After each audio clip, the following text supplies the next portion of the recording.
No, gracias a ustedes. Bueno, realmente con mucho gusto escuché las reflexiones que cada una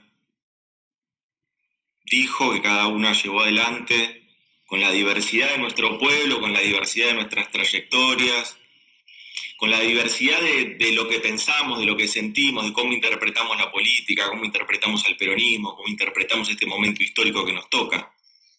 La verdad que con mucha atención escuché y me parece lo primero es felicitar a la Red Federal de Concejalas, felicitarte a vos, María, también, y Gonet, por llevar adelante esto, felicitar también a Javier Noguera de la FAM, eh, a Cristina Álvarez Rodríguez, a Ceci Gómez Mirada, que me acompaña ahora en el trabajo que llevamos adelante de jefatura de gabinete, a Vicky Tolosa Paz, otros tiempos, ella trató de empujar y siempre este tipo de procesos y este tipo de construcciones, bueno, van surgiendo también nuevas generaciones con cuadros políticos jóvenes, como es el caso de Georgina, quien conozco hace muchos años, y militamos mucho tiempo acá en el PJ de la primera sección electoral, muchos años,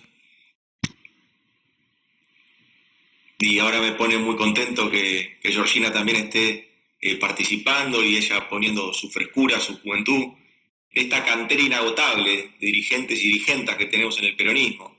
Y eso nos da cuenta de que tenemos sobrevida, de que probablemente tengamos crisis y tengamos que sobrepasar esas crisis, pero siempre que tengamos esa cantera, ese recambio de cuadros dirigenciales, esas convocatorias juveniles que hacemos permanentemente, creo que eso es vital para un movimiento político como el nuestro. A lo largo de más de 70 años el peronismo ha sido eso, ha sido capaz de interpretar permanentemente las demandas que surgían y sobre esas demandas ponerle una representación política. Y creo que eso es hoy. Me parece que lo primero que quería reflexionar con ustedes es sobre el movimiento de mujeres o sobre el movimiento feminista en general. Los movimientos de mujeres han sido en este último tiempo quizás el catalizador más importante de irrupción democrática que ha tenido el mundo. Y en Argentina se profundizó. En Argentina el movimiento de mujeres existía obviamente, desde Ni Una Menos en adelante, quizás anteriormente, pero ahí fue tomando mayor cuerpo, y ese movimiento de mujeres exigía una agenda distinta, ¿no? Ahí algunas compañeras también lo plantearon con respecto a la ley Micaela, con respecto a la ESI, con respecto a cuestiones de políticas públicas orientadas a disminuir la brecha la brecha entre géneros, llevar adelante. Todas esas agendas son agendas que se van incorporando en la administración pública a partir del movimiento de mujeres y cómo irrumpen en la agenda pública. Creo que eso ha sido en el último tiempo ha sido claramente el movimiento más revolucionario que ha existido en nuestro país. ¿Por qué? Porque es el que ha incorporado realmente agendas y ha modificado la agenda pública. Y en esto no me circunscribo solamente a una u a otra política pública, sino en líneas generales. Hoy ya hay, ese movimiento ha logrado modificar el Código Penal, ha logrado modificar el Código Civil, ha logrado tener, por lo que hemos presentado este año, por ejemplo, el presupuesto 2021 es un presupuesto que tiene una mirada de género, que incorpora 55 políticas públicas entre todos los ministerios que apuntan a disminuir esta brecha de géneros y apuntan a generar mayor igualdad. La ley de paridad, es decir, la representación política. Si lo vemos con un poquito de retrospectiva, vemos que el movimiento de mujeres ha sido realmente lo que ha modificado la agenda pública en este último tiempo, la agenda política en este último tiempo. ¿Y qué hace el peronismo?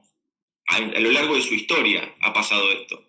El peronismo, cuando ve que este tipo de movimientos que subyacen en la sociedad necesitan representación política, el peronismo es el movimiento político que más rápido interpreta eso y que más rápido genera los canales de participación para incorporar esa agenda en una agenda política. Esa agenda, que es una agenda de la sociedad, incorporarla en una agenda política y traducirla, y entonces generar los canales de participación, para que entonces esa parte de la sociedad quede incorporada en un proyecto político.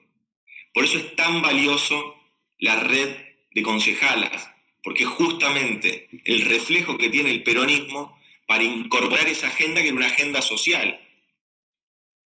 Y eso es lo que nos permite a nosotros seguir siendo un movimiento político que no atrasa, sino todo lo contrario, que se pone a la vanguardia de lo que la sociedad está pidiendo.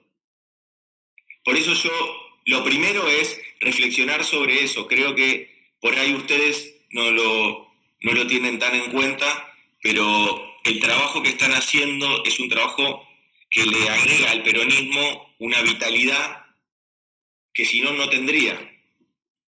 Y eso es muy importante, porque eso nos permite seguir siendo el movimiento político que más rápido se siente interpelado por las demandas sociales y las incorpora a una agenda política.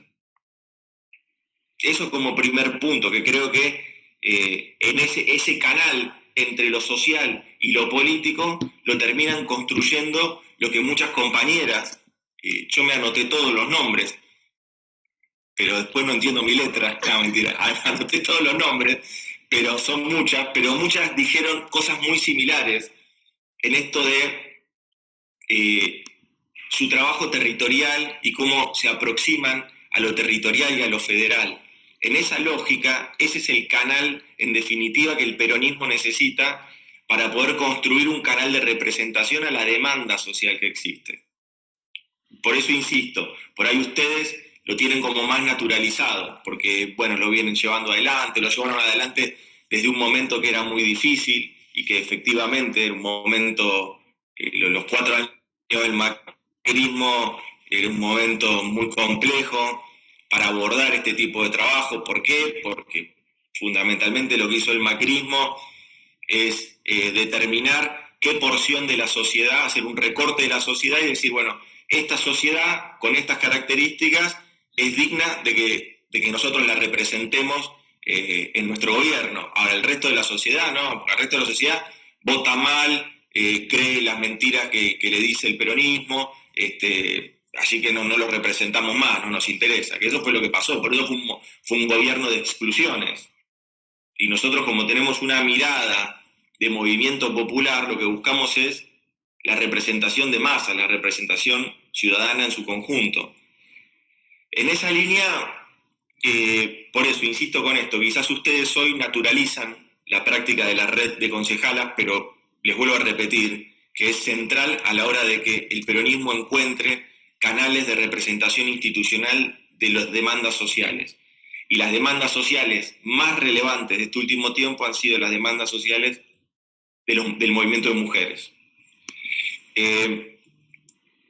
Con respecto al gobierno, yo no les quiero cansar mucho, pero a ver, nosotros nos comprometimos en todos los territorios a cambiar las prioridades el año pasado. Lo que el contrato electoral que tuvimos con los argentinos y argentinas, y después cada una de ustedes con el trabajo territorial, la unidad básica, las interacciones que hacen con comerciantes, con los y las trabajadoras de los movimientos sociales, en los comedores, etcétera, digamos, como cada uno practique la articulación política de intereses en cada uno de los distritos y territorios. Pero lo cierto es que nosotros nos comprometimos con un contrato electoral. Ese contrato electoral implicaba cambiar las prioridades. ¿Por qué? Porque el gobierno anterior venía con unas prioridades totalmente distintas a las que nosotros proponíamos. Entonces, nosotros, ¿qué propusimos? Bueno, nosotros proponemos cambiar esas prioridades. Y eso fue el frente de todos. ¿De qué modo articulamos el frente de todos? A partir de la unidad en la diversidad. Eso es lo que hicimos nosotros. No fue armar un frente político como si para camuflar las diferencias y ganar las elecciones. Eso no ocurrió. Lo que nosotros hicimos es un frente diverso con debate. Una compañera hacía mucho hincapié en el fuego amigo. No pasa nada. La caracterización de fuego amigo es una caracterización de los medios de comunicación, de los opinólogos. No existe el fuego amigo. Lo que nosotros tenemos hacia adentro de nuestra fuerza y de nuestro frente es que respetamos la diversidad, respetamos el diálogo político, que obviamente sí, pretendemos que se haga puertas adentro, pero justamente para no darle de comer a la derecha, no por otra cosa. Pero no queremos anular el debate. No está mal que se piense distinto sobre decisiones que va tomando el gobierno. Lo que nosotros pretendemos es que esas discusiones se den puertas adentro, porque hay canales, porque hay participación política, y entonces entendemos que es el mejor camino, ese siempre. Ahora, fíjense una cosa, para los que plantean, no sé, la interna o el fuego amigo a partir de tener opiniones distintas sobre alguna cosa, eso les parece que poco menos que pone en crisis al gobierno y es de una gravedad institucional enorme. Ahora, los que se fueron se espiaban entre ellos y están todos con causas cruzadas por espionaje, pero los altos dirigentes de Juntos por el Cambio, y eso no parece que es de gravedad institucional. ¿No? Entonces fíjense, por eso digo, no nos comamos tanto eso. Nosotros respetemos la diversidad del Frente de Todos, avancemos en esa diversidad, convoquemos a la discusión política y al debate. Me parece que eso es válido, eso es parte de la fortaleza nuestra. Esa fue nuestra fortaleza para constituir el Frente de Todos. El Frente de Todos se constituye, claro que con Cristina y Alberto, pero también con Massa, también con Vicky Donda, con Pino Solanas, con movimientos sociales, con asociaciones empresarias, con movimientos de trabajadores, con una diversidad gigante desde el punto de vista de la representación política, pero también desde el punto de vista de representaciones sectoriales. Ese fue el Frente de Todos. Y eso fue realmente tomar o interpretar lo que la sociedad estaba esperando, que era, bueno, júntense, ¿no? Bueno, nos juntamos. Ahora, ¿qué pasa? Después de que nos juntamos, ganamos las elecciones, empezamos a cambiar las prioridades, porque ustedes fíjense, nosotros asumimos el 10 de diciembre y hay una compañera que era de Concordia. A la semana de asumir lanzamos la tarjeta alimentar y fuimos a Concordia. Claudia Villalba, ahí está, ahí te veo. Te estaba buscando en la lista que anoté. Y fuimos a Concordia, o sea, 7 días tardamos en realizar una política pública. Hoy tiene una escala de 1,5 millones de personas. 1,5 millones de familias que tienen acceso a esta política pública. Eso es identificar prioridades. Otra de las prioridades era, bueno, claramente, avanzar en un modelo, digamos, o dejar el modelo de las prioridades del gobierno anterior, que era un modelo de exclusión, era un modelo que se basaba en la especulación financiera, ir hacia un modelo de producción y empleo. Esto es algo bien nuestro. Para nosotros es clave ir hacia un modelo de producción y de trabajo que genere trabajo, de producción nacional, que nuestras pymes puedan ponerse a funcionar, incorporar la ciencia y la tecnología a la producción nacional para tener valor agregado y un mejor perfil exportador de los productos argentinos. Ese es. Cuando dicen, ¿cuál es el plan? El plan es ese. El plan es ese. Ahora estamos en una transición. ¿Por qué estamos en una transición? Porque no tenemos que olvidarnos de una cosa. Mientras nosotros hacíamos todo esto, el estado de situación de la Argentina era uno, lo conocemos todos, pero era uno. Durante el 2018 y el 2019 la Argentina tuvo una crisis de balanza de pago. ¿Qué fue la crisis de balanza de pago? La Argentina, para sostener su modelo económico en ese momento, requería financiamiento permanente, deuda externa, que es lo que venimos de reestructurar. Requería eso, requería endeudarse. De ese modo sostenía el modelo de especulación financiera que había instaurado el macrismo desde el 2016. Durante el 2016 y durante el 2017 eso se pudieron financiar con Wall Street, ¿no? Con Estados Unidos. Y esos son los bonistas. Se pudieron financiar con los bonistas. A partir del 2018 ya los bonistas no le prestaron más a la Argentina. Entonces Argentina se tuvo que ir a financiar con el Fondo Monetario Internacional. Para sostener ese modelo, que ustedes me dirán, pero ¿y ese modelo qué nos dio?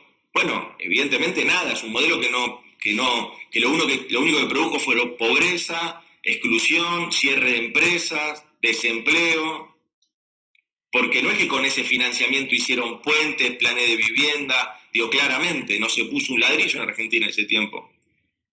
Entonces, mientras eso sucedía, durante el 2018 y el 2019 Argentina entra en una crisis de balanza de pago.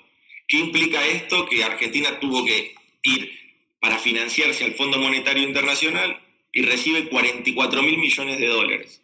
Esos 44.000 millones de dólares ya no están más en nuestro país. Esa es la situación. Durante el 2018 y el 2019, la Argentina aumentó la desocupación y aumentó la pobreza. Fíjense, esos 2 años, Argentina aumentó la pobreza 8%. A nosotros nos duele que haya aumentado la pobreza ahora, durante la pandemia, pero hubo una pandemia. No fue producto de decisiones políticas, fue todo lo contrario. Nosotros las decisiones políticas para que menos gente, menos argentinos y argentinas caigan en la pobreza.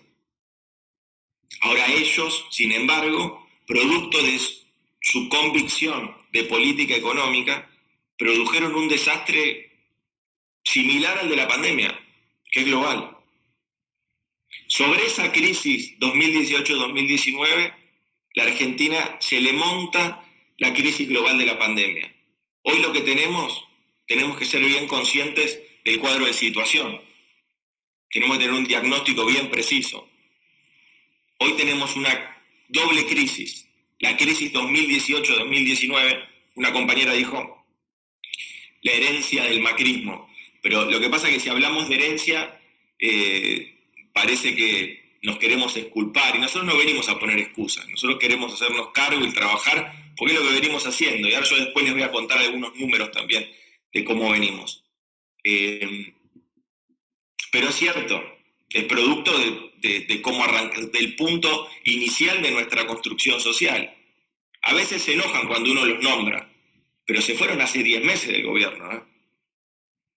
Pero a veces se enojan, los periodistas se enojan y dicen, bueno, pero ustedes dejen de mirar para atrás. No, lo que pasa es que a veces la única forma de saber para dónde tenemos que ir,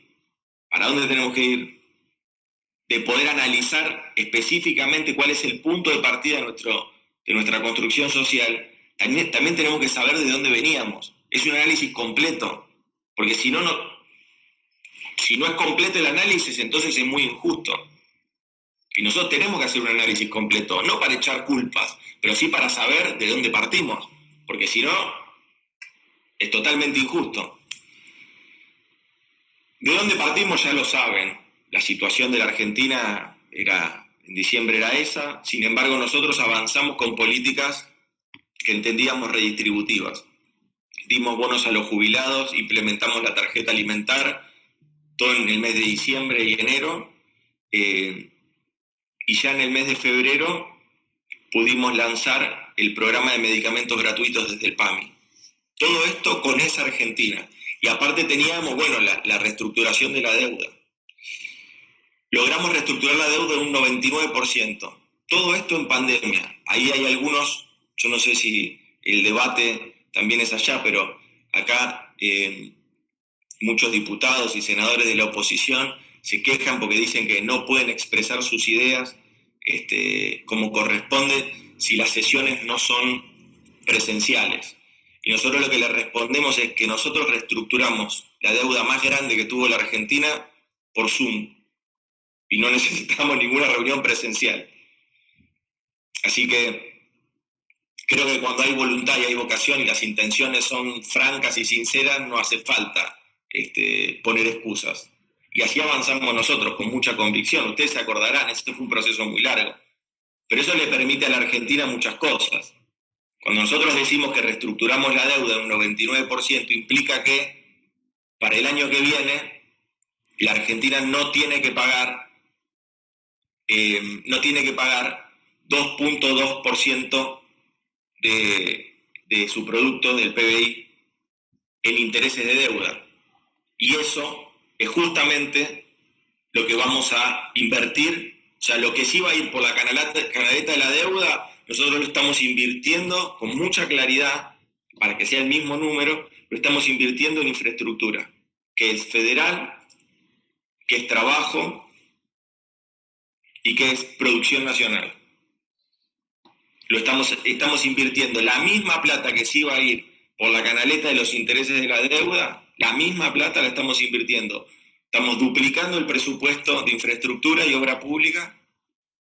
Estamos ampliando en un 50% el presupuesto de salud y estamos direccionando también, ampliando el presupuesto para educación y para ciencia y tecnología. Fíjense, esas 4 cosas que son centrales, si hubiéramos tenido que pagar los intereses de la deuda que nos dejó Macri, no lo hubiéramos podido hacer. Eso es el cambio de prioridades. O se va por la canaleta de la deuda, o se va para generar producción, empleo y mejorar los servicios públicos que debe brindar el Estado Nacional. Ahí es donde está la diferencia. Ese es el cambio de prioridades. Obviamente que nosotros seguimos atravesando la pandemia, y esto nos duele, y es muy... y es una vivencia cotidiana que tenemos que seguir adelante. Porque la pandemia a todos nos sacó algo. A algunos les quitó cuestiones materiales, a otros nos quitó afectos, familia. Algunos no pudimos hacer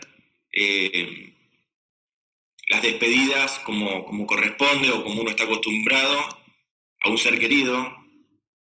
Eso sucedió. Y eso nos quitó algo. A todos nos quitó algo.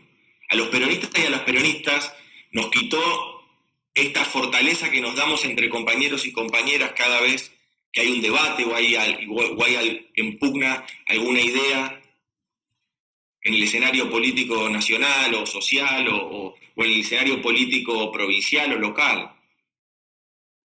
Esa capacidad de poder reunirnos, de poder vernos. El peronismo muchas veces salta por arriba de las operaciones mediáticas, de las operaciones de los grupos concentrados económicos, los salta haciendo ¿qué? Movilizaciones, manifestaciones, manifiesta su masividad a partir de eso. Eso es algo que también nos está faltando, que la pandemia nos sacó a los peronistas la posibilidad de demostrar que somos un movimiento popular de masas. ¿Pero por qué nos lo sacó? Porque nosotros actuamos con responsabilidad.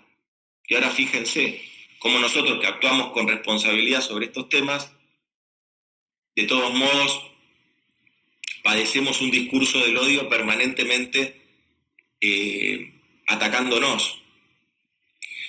Nosotros estamos, creo que, llevando adelante una tarea muy consciente de cómo tenemos que seguir adelante. Nosotros tenemos que seguir cuidando a todos y a todas. Nosotros como dirigentes y dirigentes políticos y políticas tenemos que seguir trabajando y seguir diciéndoles con claridad cuáles son los riesgos a nuestro pueblo. Pero con claridad. Acá, cada día se sorprende más. Lamentablemente se han naturalizado los números de contagios, casi como si fuera que uno espera la quiniela, ¿no? Pero nadie se pone nunca en los zapatos de la familia que perdió a un ser querido. Nadie se pone en la piel de quien está hoy enfermo en una camilla de un hospital con un respirador. Nadie se pone en la piel de los que han sufrido o siguen sufriendo. Todo parecería que son números y cifras. Y eso es lamentable. Nosotros, como movimiento político y humanista, donde ponemos en el centro al hombre y a la mujer, tenemos que seguir respetando y reflejando cuáles son nuestros valores. Nosotros no vamos a claudicar en nuestros valores de cuidado. Nosotros cuando se inició la pandemia, instauramos una ética del cuidado. El presidente planteó que lo primordial era cuidar la vida en ese momento. Y lo sigue planteando. A partir de cuidar la vida, también obviamente, en la integralidad de cómo uno se desarrolla en comunidad, empezaron otros tipos de políticas que tenían que ver con el cuidado de los ingresos, que tenían que ver con el cuidado de los salarios, con el cuidado de las pymes. Y entonces ahí yo les podría hablar del IFE, del ATP, del fortalecimiento del sistema de salud. Se hicieron 12 hospitales modulares, se invirtieron 45.000 millones de pesos en la infraestructura hospitalaria en todo el país, se compraron 4.000 respiradores y se repartieron para toda la Argentina en forma equitativa. Los compró el Ministerio de Desarrollo, del Ministerio de Salud Nacional, en un momento donde parecía que los insumos, ¿se acuerdan, no? En marzo parecía que la guerra de los insumos iba a ser un tema crucial, donde llegaban noticias tremendas de economías mucho más robustas e industrializadas que las nuestras, con crisis en los insumos también. Y eso nosotros lo pudimos sortear a partir de fortalecer nuestro tejido productivo, dar crédito ahí a nuestras pymes que se querían reconvertir y empezar a fabricar insumos, y eso sucedió. Y también financiar, por ejemplo, a la empresa que hace respiradores, se pudo ampliar y empezar a ser una empresa cordobesa. Teníamos una compañera que había hablado desde Córdoba. Se amplió esa empresa, hacía 140 respiradores por semana. Le dimos un crédito y se amplió y hace 240 respiradores por semana. Eso implicó que la Argentina no tuviera que importar respiradores que no sabíamos si iban a llegar. Y lo pudimos hacer desde una soberanía de insumos a partir de nuestra industria nacional, porque tenemos pymes y porque tenemos industria nacional. No hay muchos países, hay 15 países solamente que hacen respiradores a escala como los que hace la Argentina. 15 países. Hay, con el tema de la vacuna, por ejemplo, fíjense también otra cosa. No hay más de 10, 12 países hoy que tengan capacidad para producir la vacuna. Y Argentina es uno. A veces creo que nosotros tenemos que hacer hincapié en esto, en volver a recuperar la autoestima. Porque la pandemia, que a todos nos sacó algo, vivencias personales, vínculos, no quiero ser melodramático con esto. A algunos les sacó más que a otros.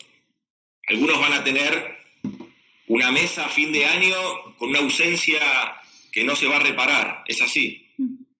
A algunos les sacó mucho la pandemia, a otros les sacó menos, pero a todos nos sacó algo. Y eso produce angustia. Eso produce angustia en el pueblo, en la sociedad, a todos. No es ni por derecha ni por izquierda. Sentís angustia porque sentís angustia. A algunos les agarra por deprimirse. Y creo que nosotros, la forma de salir adelante es recuperar la autoestima y poder ver lo que fuimos capaces de hacer en este tiempo, que me parece que es mucho, que tenemos que rescatar como militantes.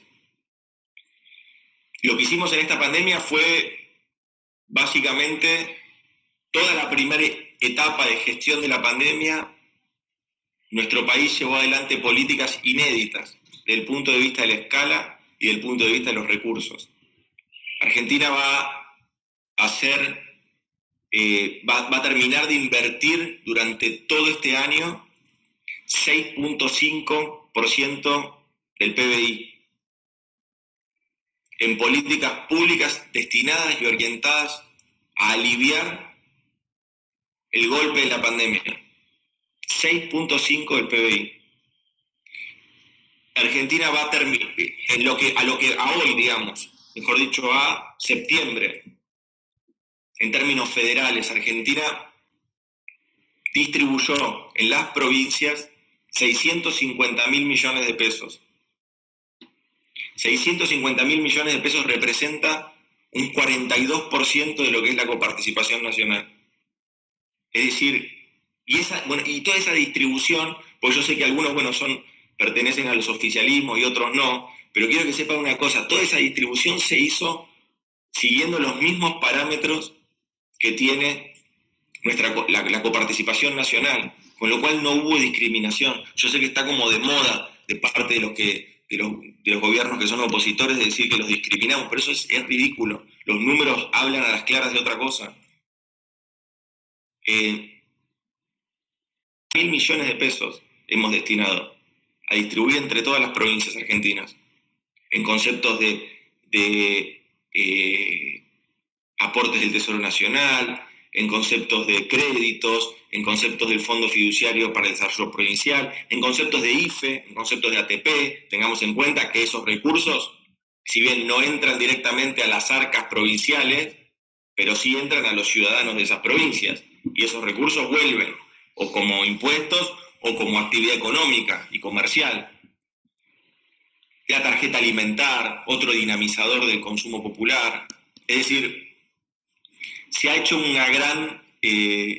con una decisión política muy importante y trascendente. El presidente tomó medidas concretas con respecto a la lucha contra la pandemia. Algunos gobiernos tomaron medidas más laxas, tomaron medidas más livianas con respecto a la lucha contra la pandemia. Bueno, este presidente no. Este presidente tomó medidas de cuidado bien profundas.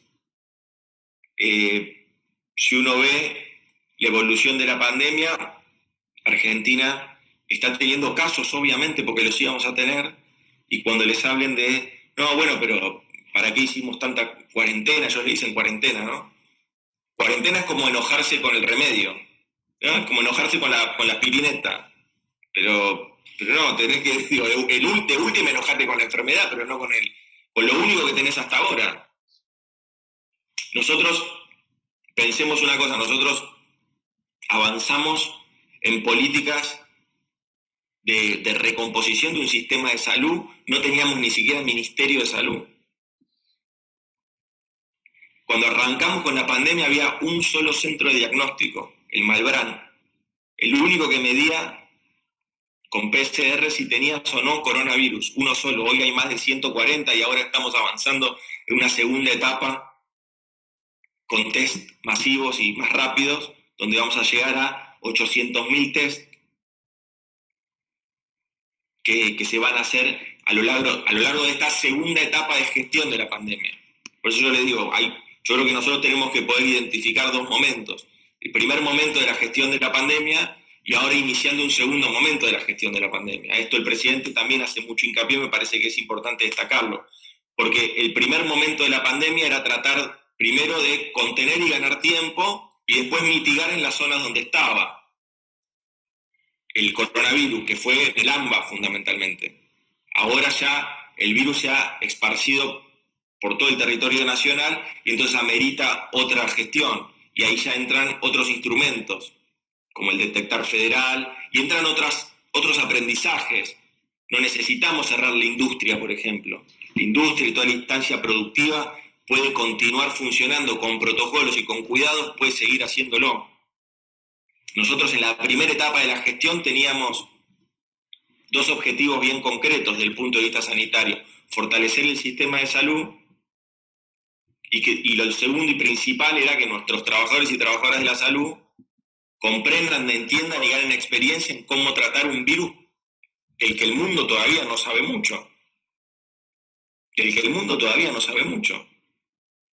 Y así fue como fueron las etapas. Y se fueron reabriendo actividades de a poco, paulatinamente, en el resto, sobre todo en el AMBA, que era donde más estaba golpeando. Y se fue aprendiendo a convivir con el virus y a gestionarlo. Y eso es lo que estamos haciendo hoy. Por eso hay una instancia ahora donde tenemos que continuar avanzando con las políticas públicas que tenemos, pero principalmente también adaptándolos a las realidades. ¿Y cuáles son las realidades? Lo federal, lo provincial, esa es la realidad hoy. Por eso estamos trabajando permanentemente y tenemos ya más de 10 equipos del Ministerio de Salud distribuidos en distintas provincias donde están trabajando codo a codo con los equipos provinciales. Y preguntamos, ¿de dónde vienen esos equipos provinciales? No. ¿Nos fijamos si están afiliados al peronismo? No. Nos fijamos si coinciden con nuestras políticas o con nuestra identidad política, tampoco. Lo que le decimos es, vení, trabajemos y saquemos esto adelante. No importa si sos radical, si sos vecinalista, seas lo que seas, del PRO, de que seas. Eso nos distingue. Eso nos distingue. El macrismo no hizo eso cuando fue gobierno. El macrismo no hizo eso cuando fue gobierno. El macrismo discriminó a las provincias peronistas. Discriminó a los compañeros que se paraban de mano y le decían que no estaban dispuestos a seguir entregando el país. Y a las compañeras, perdón. Pero no tenemos que mirar para atrás, miremos para adelante. Nosotros tenemos una historia y un testimonio que podemos exhibir con mucha hidalguía, que podemos exhibir con mucho orgullo. Este fue un gobierno que no se dejó tentar por los poderes fácticos de la Argentina, que le decían que se mueran los que se tenían que morir, o que era un virus que subestimaban fundamentalmente al coronavirus, pero con esta prepotencia del dinero. Fíjense que los que plantean esas cosas son prepotentes del dinero, piensan que como ellos tienen dinero no les va a suceder, y si les sucede van a tener todas las facilidades, como tienen dinero van a tener todas las facilidades para poder sobrellevarlo. Esa es la prepotencia del dinero. Pero la Argentina no es eso. Yo creo que nosotros tenemos que entender la angustia que hay en nuestro pueblo, entender que puede haber bronca, entender que puede haber una mirada distinta a cómo nosotros venimos trabajando. Ahora no nos van a poder decir que no hicimos, no nos van a poder decir que no hicimos. Es inédito lo que ha hecho este gobierno en este tiempo, inédito. Nosotros hemos avanzado no solo en términos de recursos, sino en términos de diálogo político, de construcción de consensos. El presidente ha avanzado permanentemente y ha puesto permanentemente la otra mejilla, a pesar de las operaciones de prensa que permanentemente nos aquejan. Hemos nosotros seguido adelante, a pesar de eso, y avanzando con quienes tenemos que avanzar, porque tenemos que sacar el país adelante. Yo creo que también tenemos que ser conscientes y no enojarnos. Hay gente que probablemente esté enojada, desinformada o le guste más creer en otro tipo de aliciente en este tiempo. Hay gente que está angustiada y hay gente que está con bronca y hay gente que está deprimida. Bueno, eso es parte de la realidad de la Argentina, pero también hay gente que tiene esperanza. Hoy se van a manifestar argentinos y argentinas y van a manifestarse en su derecho y van a plantear lo que quieran plantear, van a manifestarse en libertad, pero no son la Argentina. Son argentinos y argentinas, pero no son la Argentina. La Argentina es mucho más grande. La Argentina es mucho más grande y la Argentina tiene una autoestima que no se va a dejar pisotear. La Argentina es mucho más grande. La Argentina es también la que está poniéndole el cuerpo, como muchas de ustedes planteaban.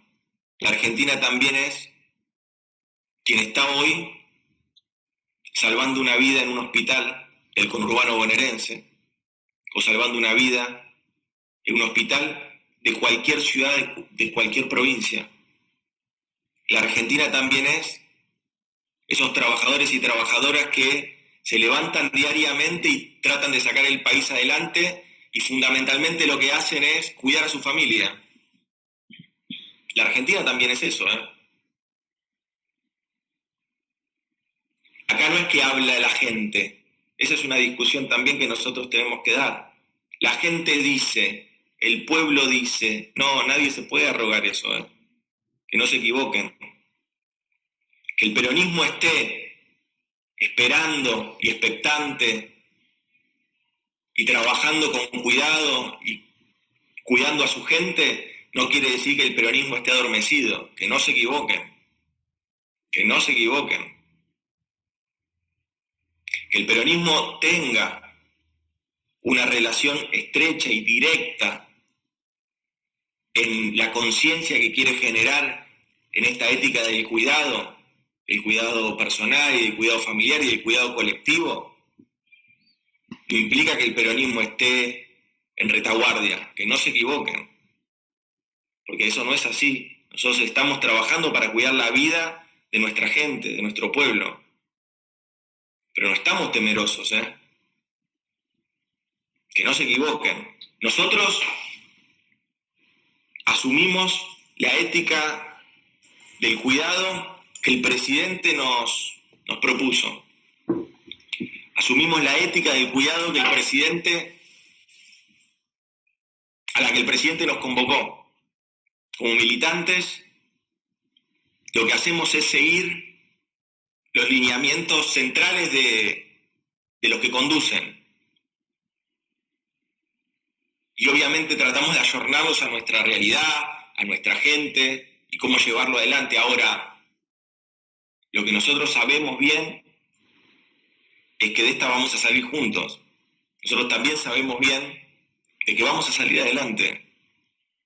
Ahora, hoy yo creo que no es momento de ponernos a contar estas cosas que a veces se decían antes, ¿no? Los brotes verdes, hay sectores que ya están creciendo un poco, se empieza a recomponer el empleo. No digamos eso. Eso está ocurriendo, pero no lo digamos, no tiene que ser una bandera de la política eso. Nosotros tenemos que convocar a seguir cuidándonos, nosotros tenemos que convocar a seguir dándole pelea a esta pandemia que vuelve a azotar a Europa, fíjense los números. Y tenemos que ser muy, pero muy tajantes y contundentes ante el discurso del odio. Pero al odio no anteponerle odio. Eso no alimenta al régimen. Digo, si al odio nosotros le ponemos más odio, lo único que hacemos es generar aún más violencia en nuestra sociedad. Nosotros no tenemos que hacer eso. Al discurso del odio le tenemos que anteponer esperanza. Al discurso del odio le tenemos que anteponer democracia, participación, aprender a escucharnos, poder hablarnos, poder debatir cuáles son las ideas. Hoy va a haber una marcha y hay muchos opositores que se suben a esa marcha.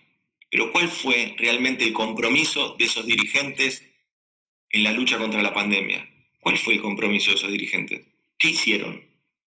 ¿Qué hicieron? ¿Qué propuesta alternativa tuvieron? Porque quejarse es fácil, pero ¿qué propuesta alternativa tuvieron? En el Congreso no presentaron ninguna. Y públicamente no se conoce ninguna tampoco. ¿Qué alternativa proponen? Mauricio Macri dijo una cosa muy sincera de su parte. Fíjense, cuando él caminaba por París, dijo, acá se respira libertad, ¿no?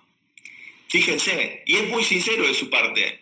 Y después volvió y quiso decir como, bueno, fíjense Europa cómo está trabajando este tema, fíjense que lo del coronavirus entonces no es para tanto, fíjense París. Entre el viernes y el sábado tuvo 24.000 casos de vuelta. Está cerrando todo de vuelta. Eso da cuenta de que el expresidente no entiende nada de lo que está pasando, pero no entiende nada. Entonces fue sincero de su parte porque quedó tan visible la ignorancia que tiene que entonces no hay mucho más para agregar. Yo insisto, pues después dicen que yo le pego mucho a Macri, que no sé qué, que tengo como la idea fija, pero no la tengo fija. Yo quiero que haya memoria, porque se fueron hace 10 meses y dejaron un desastre. Solamente eso. quiero que tengan memoria, porque son los tipos que endeudaron al país y nos venían a decir a nosotros cómo teníamos que desendeudarlo. Son los tipos que hicieron los tarifazos y nos vienen a decir a nosotros cómo tenemos que hacer las cosas. Parece que ahora tendríamos que escuchar a Aranguren y que nos diga Aranguren cómo tenemos que resolver el tema de las tarifas. Entonces es una locura. Y eso hay que poder decir con claridad. O como Rubinstein. Rubinstein dejó vacunas sin repartir. Mientras Rubinstein fue secretario de salud, volvió el sarampión a la Argentina. Volvió el sarampión a la Argentina. Y gracias a que nosotros apenas llegamos, empezamos nuevamente con la campaña de vacunación y mitigación, se resolvió y Argentina nuevamente está libre de sarampión. Ahora 2 meses pasó esto. Entonces, mientras la pandemia se desarrolla, nosotros seguimos trabajando y seguimos enfocados en nuestras prioridades, en el cambio de prioridades que nosotros le propusimos a los argentinos y argentinas. Ahora, tengamos presente el diagnóstico. La Argentina arrastra una crisis a la que se le montó otra crisis. Ese es el diagnóstico. Si no, vamos a estar vendiendo y manipulando la realidad. No lo hagamos. No lo hagamos. Con claridad y con franqueza, digámosle a los argentinos que es cierto que los números de la pobreza nos interpelan y nos duelen, pero que nosotros somos el gobierno que va a poder sacar a esos argentinos y a esas argentinas de la pobreza. Porque acá se probó con muchas fórmulas. La sociedad argentina probó con muchas fórmulas a ver cómo resolvía sus problemas estructurales. Buscó hacerlo